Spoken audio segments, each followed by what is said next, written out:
Lantaran cemburu buta kepada istri, G, warga Kecamatan Gandus, Palembang diamankan anggota Polsek Gandus.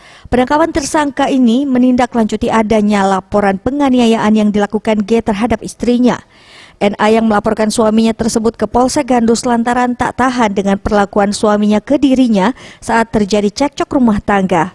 Berdasarkan keterangan tersangka pelaku, dirinya terpaksa menganiaya istri yang dinikahinya secara siri tersebut lantaran cemburu karena korban kedapatan sedang keluyuran pada malam hari bersama seorang pria. Karena geram melihat istrinya, keduanya pun bertengkar hingga tersangka pelaku mengambil sebilah pisau dan mengancam istrinya. Kapolsek Gandus AKP William Herbensyah mengatakan pihaknya tak menunggu waktu lama, selang beberapa jam dari laporan dan tersangka pelaku langsung diamankan. Selain pelaku, pihaknya pun mengamankan barang bukti yakni berupa satu senjata tajam jenis pisau dapur stainless. Pelaku pun akan dikenai pasal 351 KUHP tentang penganiayaan dengan ancaman hukuman 5 tahun penjara. Adapun yang kami amankan berinisial G yang ada di hadapan rekan-rekan sekalian. Untuk korban berinisial N.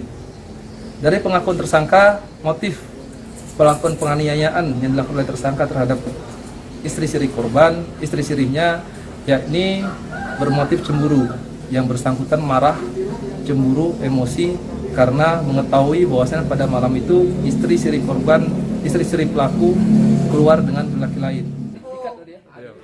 Tim Liputan Sriwijaya TV.